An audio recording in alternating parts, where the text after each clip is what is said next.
What's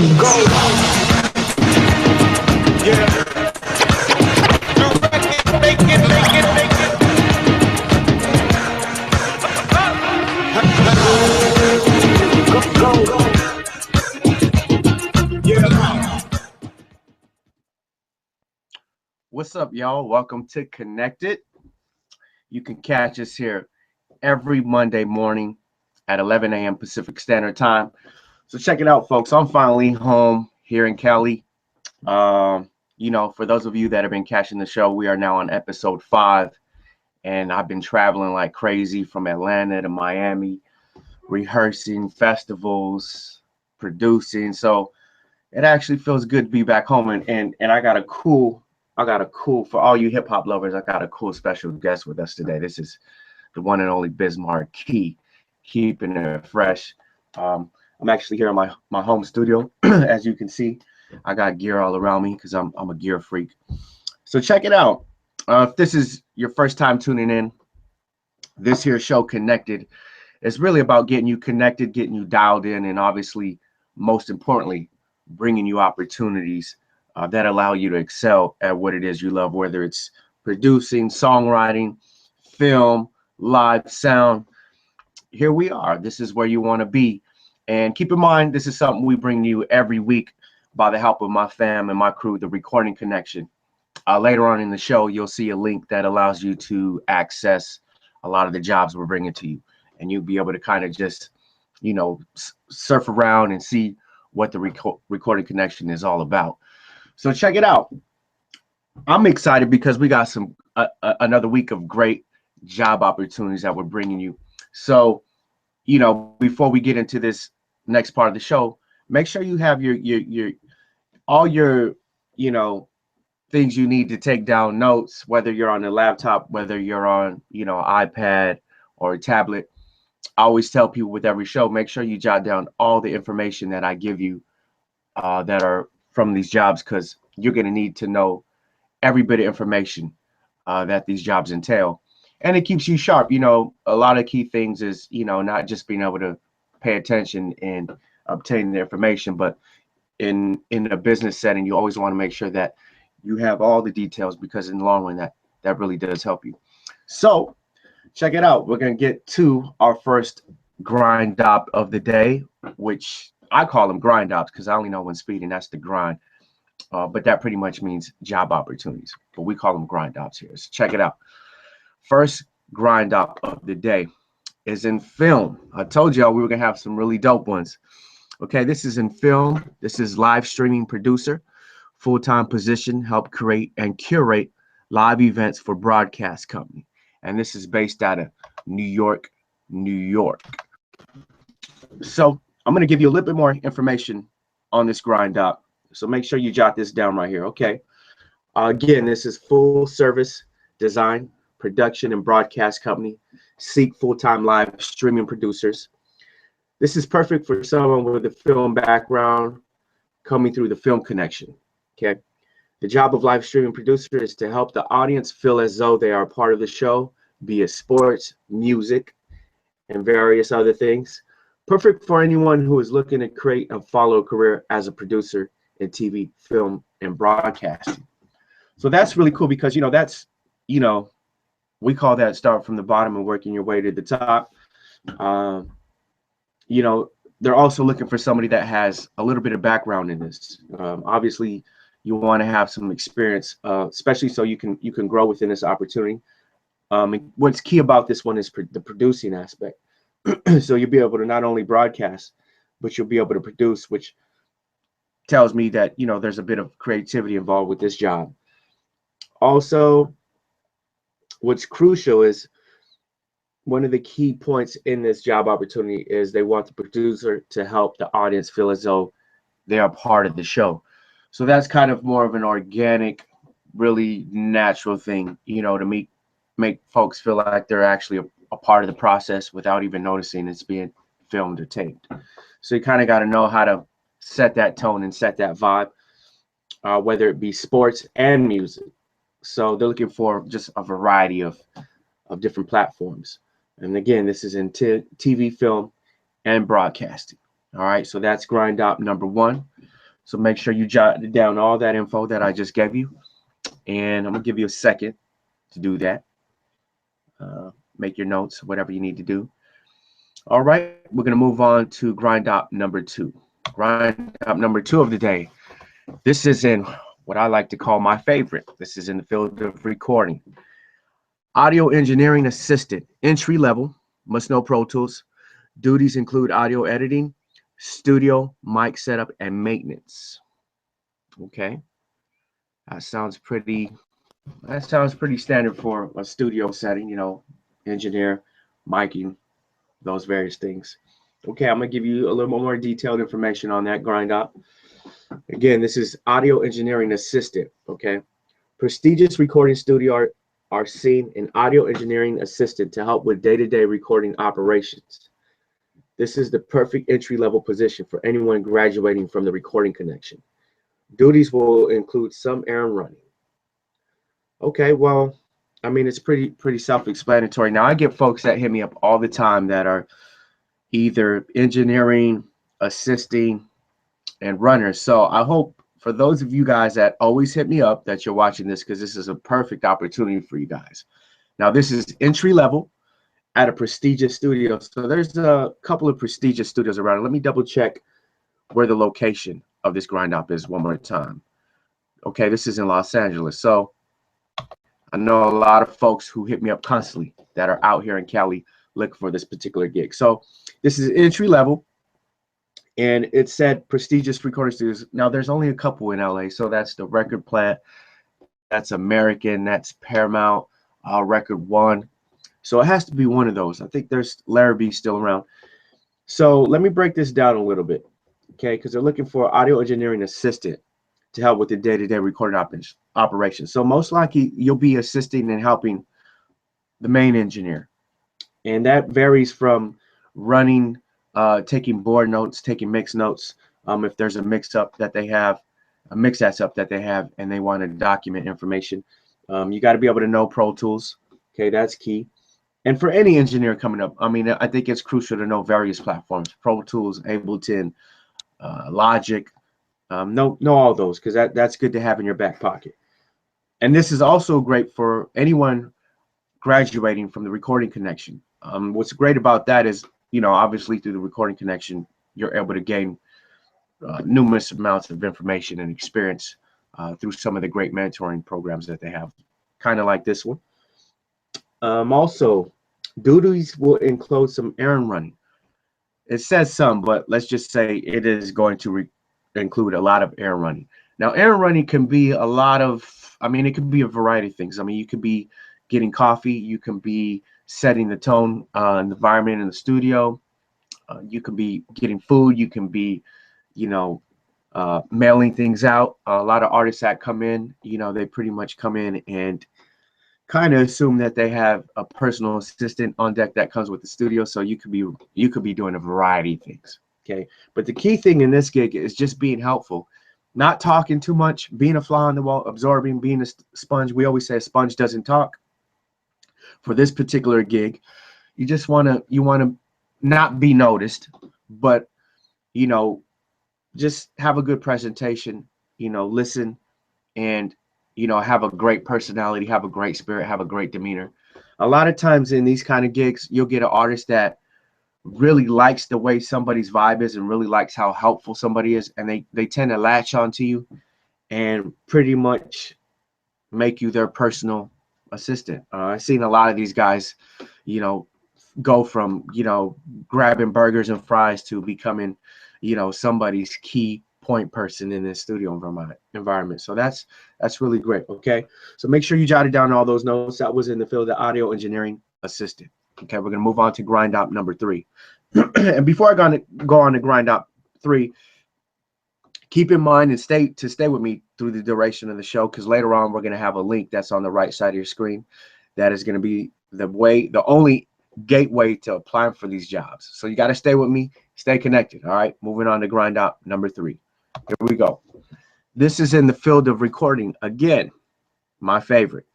Assistant audio engineer, community-based project teaching young talent the basics of audio engineering. And this is out of Las Vegas. Nevada. That actually sounds cool. I mean, I love, opportunities that come up like this where you're actually able to kind of, pass on information. We call it the give back, right? Because, you get to help folks. You get to, give people a bit of education and information that allows them to kind of navigate their pathway to doing something they love. Okay. So here we go. Take down these notes. Again, this was grind op number 3, and this was for assistant audio engineering. Okay, and this is in Las Vegas, Nevada. Again, recording studio, production facility, and community project are looking for a talented audio engineer to not only work with young artists recording. This is great for recording students who not only want to work, but also want to give back a little too, and start to help pass their craft on to the next generation of potential engineers. Any knowledge or skill in playing any instruments is desired, but not required. Any knowledge and abilities should be resume. Okay, cool. What I like about this is not obviously the give back and helping out, but they focused on their resume. And I always stress throughout my shows how important it is to have a really good resume, a really solid resume. Solid in the aspect of real experience, real documented experience, because some folks, tend to oversell themselves in a resume, get the job, and then underperform and can't perform. So I always say you want to make sure your resume is truthfully well documented about your experience, your graduation, where you've worked out, if you've interned, if you've have any, special gears. You always want to make mention of the capabilities you do have, because those are things that people like to, know about you, and that helps them, make the best choice and decision on hiring you. Okay, so those are key things. I always stress that resume. Resume is important. You'd be surprised, a lot of folks don't know how to put together a resume. So, those are things. Like I said, you want to document everything you've been able to do, what it is you do, what field you operate in, and what experience you have. Those are the key elements to your resume. Okay, so let's break this down a little. It's for a production facility and community project. Okay, we're looking for a talented audio engineer, so that tells me that you have to have some experience. So like I said, engineering, you want to make sure you know various platforms on the recording side: Pro Tools, Logic, Ableton. Make sure you have just some experience in those, because you never know what these gigs, what they're working on. It could be 1 or 3 of those. Okay, so that's crucial. Also made mention that it'd be great if you had skills in playing instruments. Most engineers that I run to come from a musical background. A lot of them are guitar players, drummers, and I think too, it has an interesting way of everything being tied together. Because most engineers do come from, like I said, music. So, it's always good to know a little something on an instrument, being that you're an engineer. A lot of those elements do kick in at some point. A lot of the engineers that I've personally worked with either, played bass, played guitar, and I've actually have seen them in the process of them getting to a point where they're actually mixing records, where they're able to pull on that information as being a musician, prior to being an engineer. Because, when you're engineering, those key elements do kick in, because engineering is about placement. It's about hearing tones. It's about, knowing when something needs to be melodined and corrected and pitched right. And, being a musician, those are the things you're able to fall back on just from an ear perspective, just from knowing what's not sounding good and knowing what is sounding good. You'll find that if you are a musician, that those things do really help you in your process of being an engineer. Okay, so I always stress those things, because those are things that, if you're going to be a music, you got to know your stuff. Okay, and being a musician helps you, navigate through those various channels, when it comes to being an engineer. What I love too about this, it's a great way for recording students who want to give back.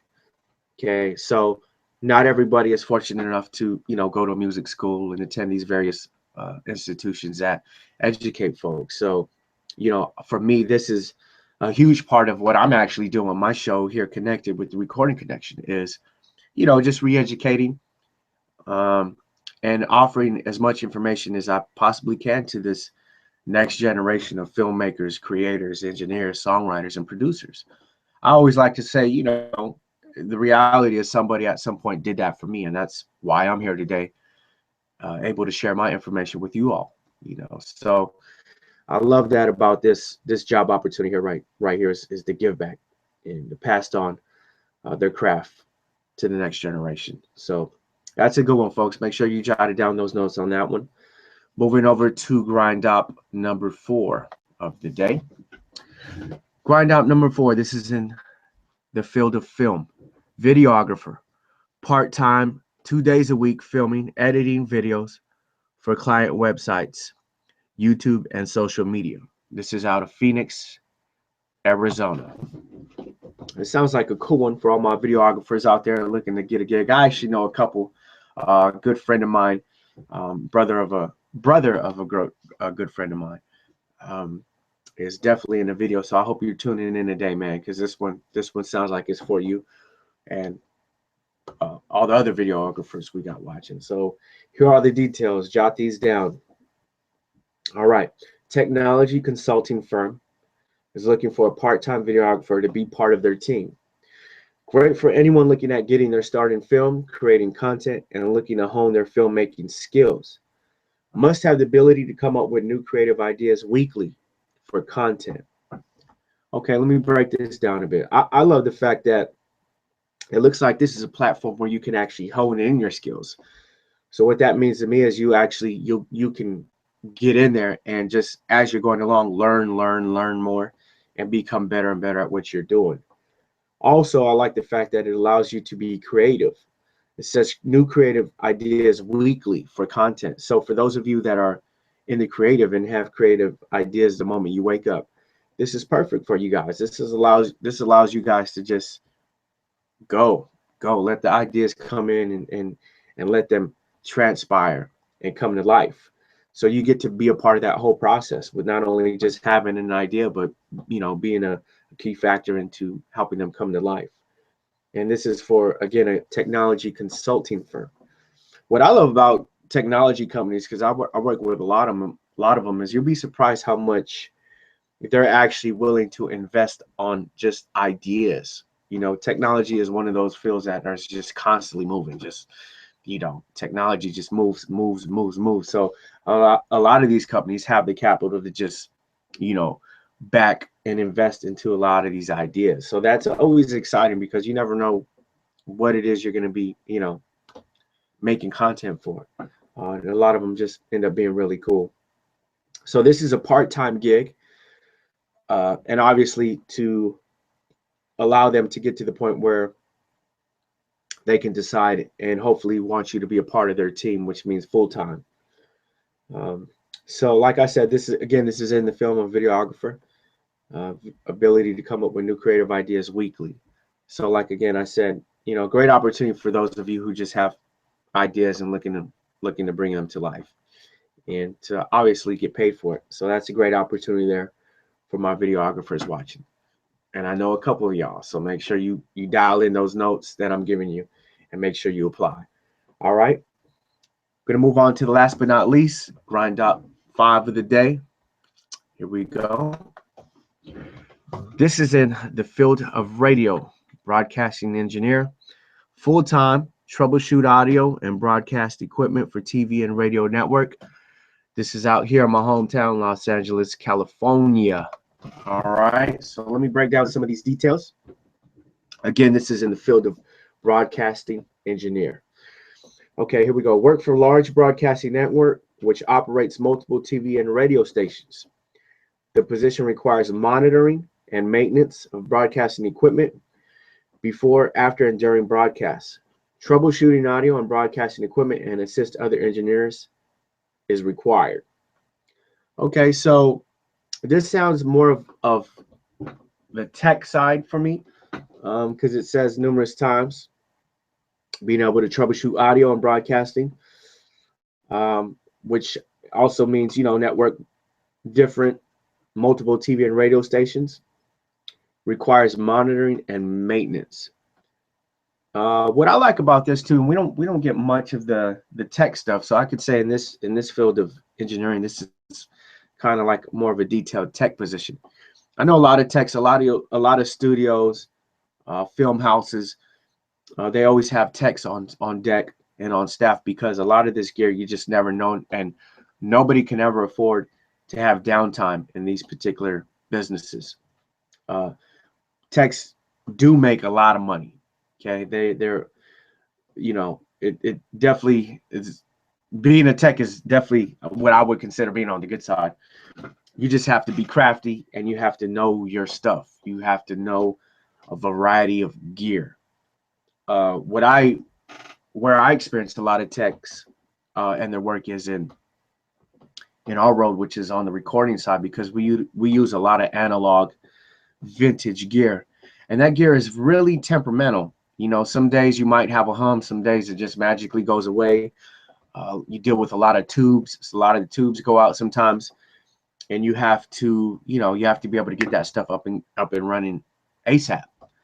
So a lot of the studios we work out do have techs on deck, and these guys, you literally can give them your unit, give them an hour or so, they got your unit back to you working.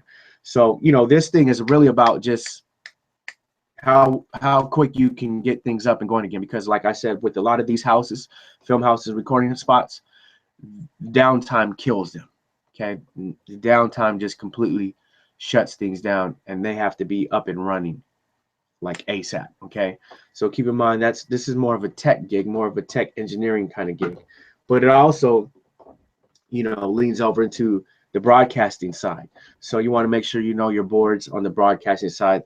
Completely different setups from the studio environment. On the broadcasting side, their equipment is, they still got their board. A lot of them have, 24 channel or 16 channel.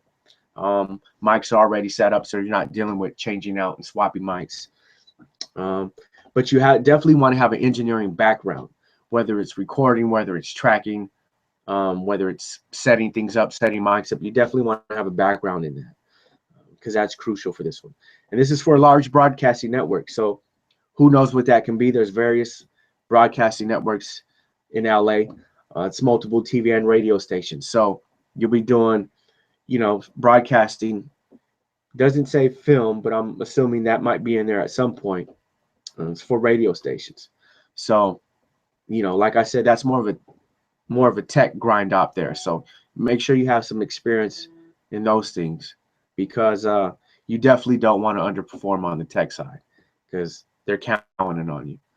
All right, so that is our grind up 5 of the day. And like I said, this is something we do every Monday at 11 a.m. Pacific Standard Time with my crew, the Recording Connection. And if you do the math, we do 5 grind ops every Monday. So do the math. That's 20 grind ops a month. So for those of you who are sending me emails, texting, hitting up the Recording Connection, keep up the speed with us, because it's a lot of great things that we're bringing to you with every show we do. And we are on episode 5.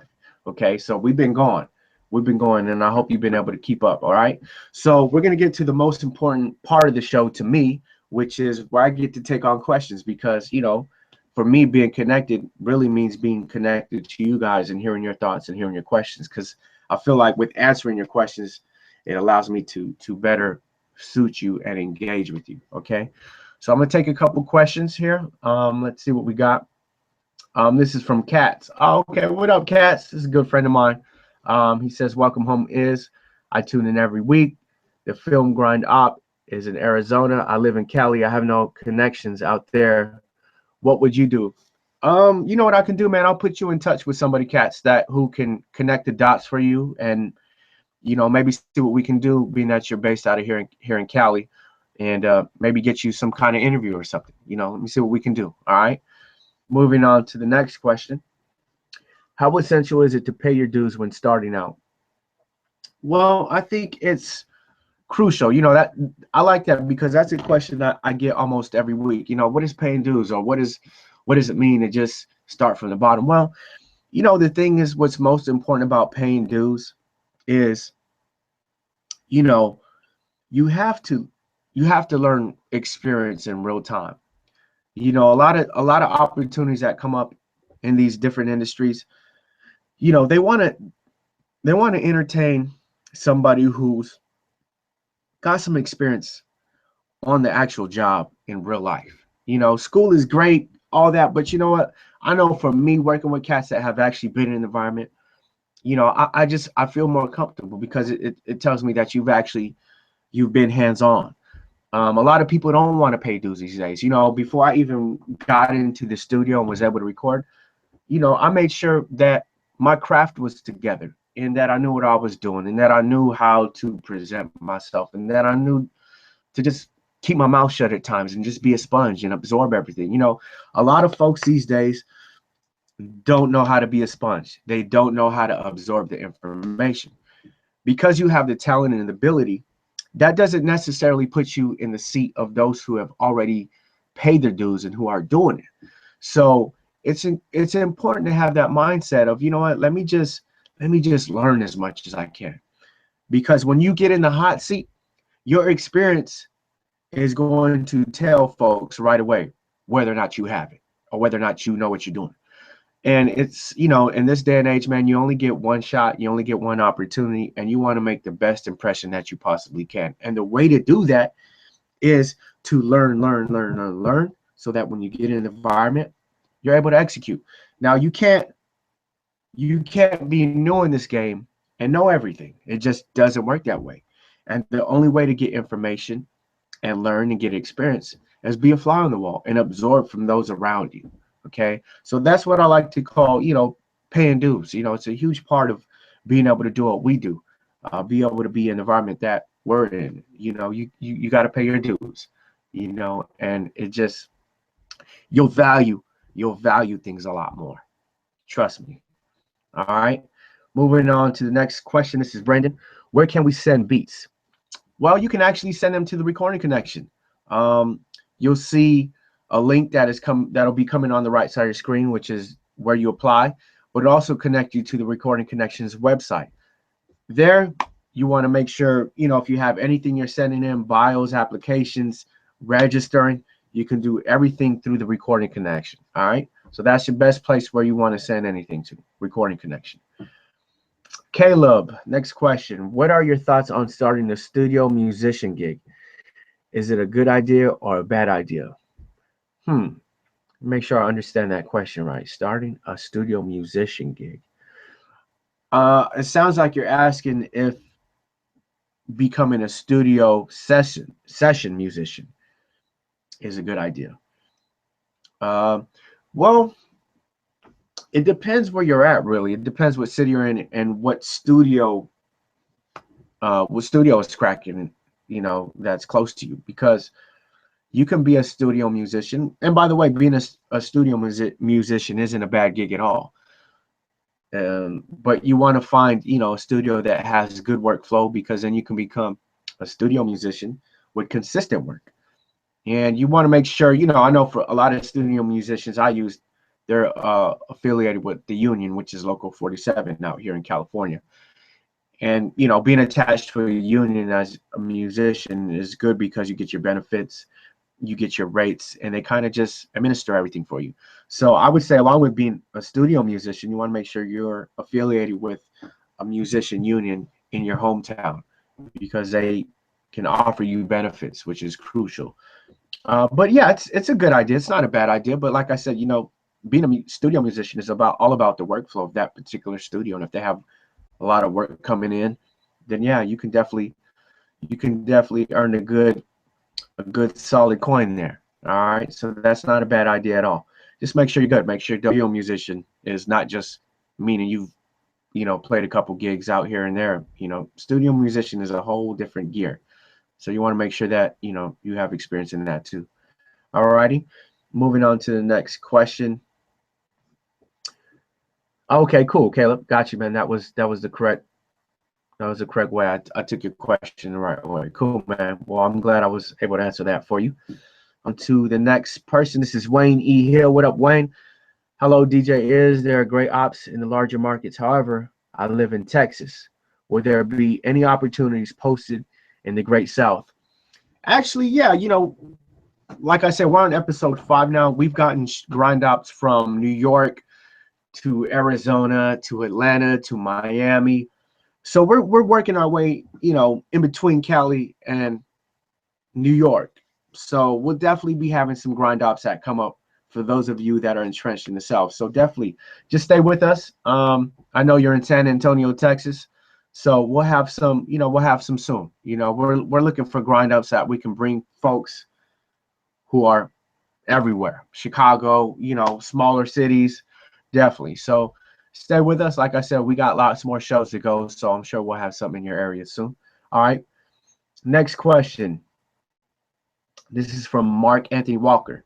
How can I go about starting my own for-profit studio? How can you go about starting your own studio? I hope I'm answering or taking this question right. How can I go about starting my own for-profit studio? Well, getting in the business of opening a commercial studio can be a task because there's a lot you have to deal with. You have to outfit it. You got to make your rooms right with the soundproofing, because last thing you want to do is open a studio and your neighbors are complaining. So it can be a real tedious process. You want to make sure your rooms sound good, and by getting your rooms to sound good, you have to get somebody who's experienced in making studios. Making studios is not like the construction you do on a house. It's completely different concept and theory behind making a studio, so that your room at the end there, when you put speakers in it, it sounds right. You don't get reflections and sounds bouncing off the wall. Sounds like crazy. And last but not least, maintenance. Okay, when you're a commercial studio, people are using your gear left and right. There's wear and tear. Stuff breaks, falls apart. So you start to tack on a little bit of cost there. So it's just something to keep in mind. Can they be profitable?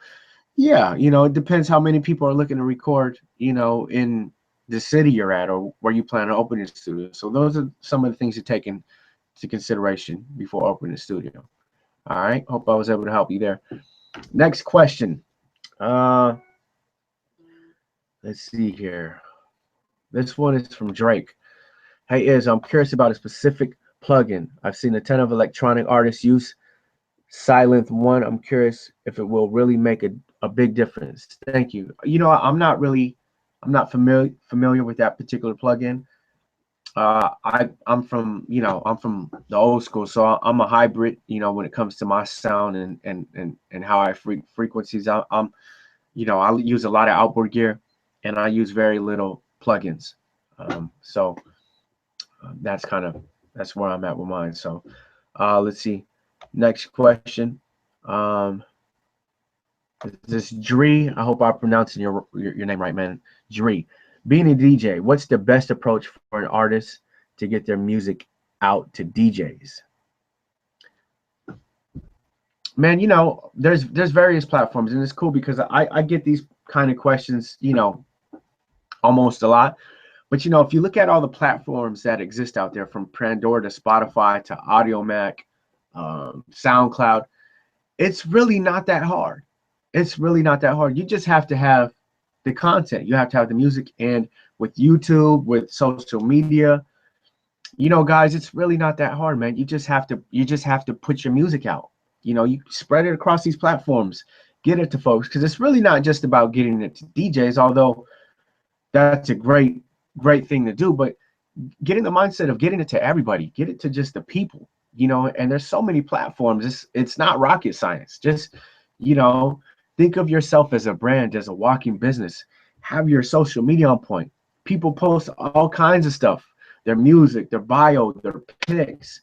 Just get out there, put your content out, man. It's really that simple. And if DJs gravitate towards it, even better. There's various ways. There's MP3 emails, getting folks, get a Dropbox account, sending people links that have all your music in it. Utilize all those platforms, man, and that'll be a great way to get your music out. All right. Next question. Where do you draw the line between what you've done and what you can do, but have never done? when applying for a job. Okay, let me read this one again. So I want to answer this one the right way. Where do you draw the line between what you've done and what you know you can do but have never done when applying for a job? Well, I think, when you apply for a job, like I say, you want to have experience. You want to, and this is, to me, is where you draw the line. You want to have experience in what you've done versus what you would like to do. Now, I don't want to hire you on what you would like to do versus what you have experience at doing what you like. I don't want to hire that person. I want to hire somebody who has experience in what they've done, who has a great resume, who can perform versus underperform. I think it's cool to aspire to do the things that you would like to do and would like to grow to doing, but you got to grow. You got to allow yourself to acquire the experience that allows you to grow the right way. Because one of the things that I stress with the show Connected is that although these are great job opportunities and great platforms for you to excel in your career, you don't want to get in here and underperform. And that's something that I talk about a lot. You want to overperform. And the only way you can overperform is if you have the information, if you have the experience, because you only get one shot with these grind ops. And if you look at these grind ops, these are real gigs. So you want to get in here, you want to execute. You want to allow people that have hired you to see your ability and your experience.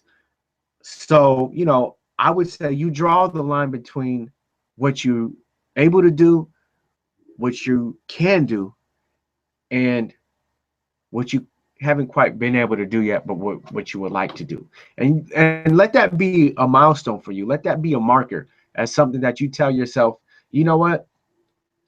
For instance, I just started as an engineer, but I mainly have been an assistant engineer. But one day I'd like to mix records. Okay. Well, allow yourself enough time to grow within your engineer position to learn different sounds, learn different placement, learn techniques, learn your gear, learn plugins, learn outboard gear. Because one day you will aspire to, be a mixer one day, mixing records.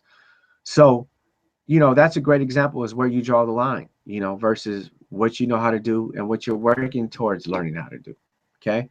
So that was a great question. All right. Let's see. I'm going to take two more questions. Let me see if I can find some good ones. Let's see. This one is from Nathaniel Hughes. Hey, was wondering how to get a song I wrote for Taylor Swift. I would say for anyone who's looking to get music or resumes or bios to me, definitely go to the Recording Connection, recordingconnection.com. We have a link that's actually on the right side of your screen, which allows you to apply for these jobs. There you can find everything you need to find about what the Recording Connection does, and you can definitely send your music there.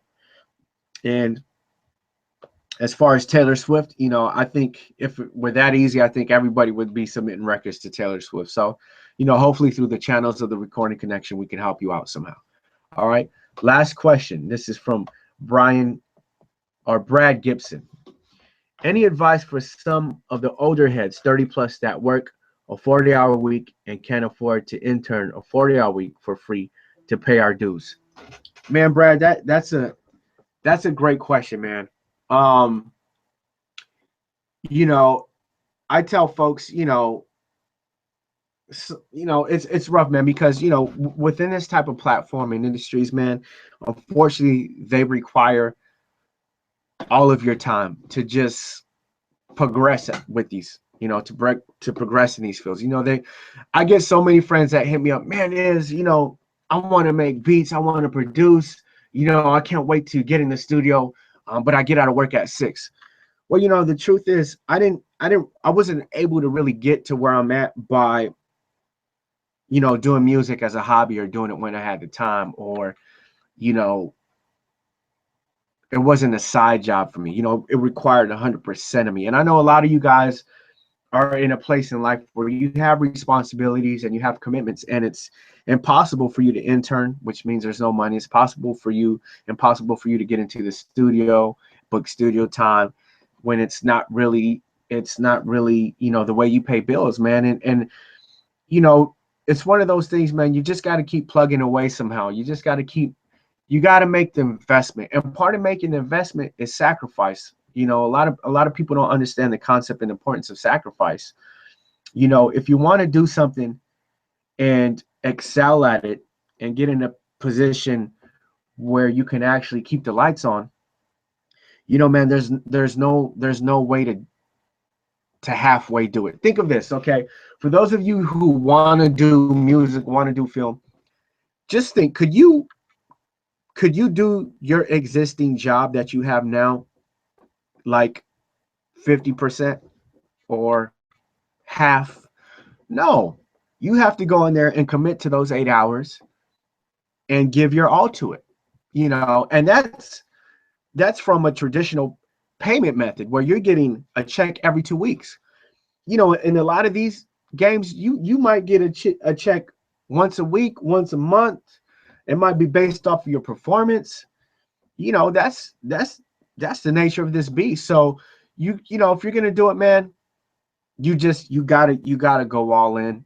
And for those of you that have commitments and responsibilities, you just gotta figure a way. It's different for everybody. There's no one certain way, but all I can speak to is what my experience has been. And my experience has been all or nothing. When I didn't have money to put in my gas tank, I found a way to get to LA to sit at a studio that wasn't hiring, just to be in the presence of opportunity.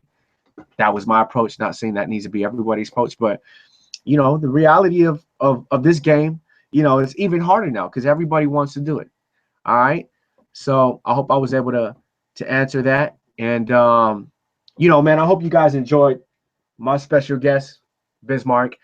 I'm a golden era cat. Rest in peace to my man Phife from A Tribe Called Quest, who just died.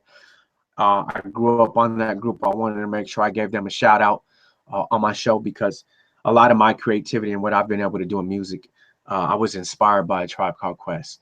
And so I just want to say, man, rest in peace to Phife Diggy. Man, love what you gave to the world. I love what you allowed us to think and envision for ourselves. So thank you, guys.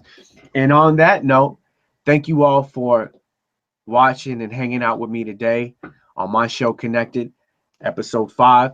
We'll be here every Monday at 11 a.m. Pacific Standard Time. Shout out to the Recording Connection. Shout out to my crew, Mike, Howie, who keep it moving for me.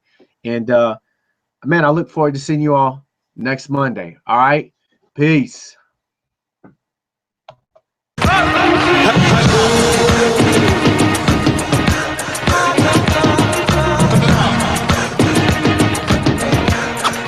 As I was told.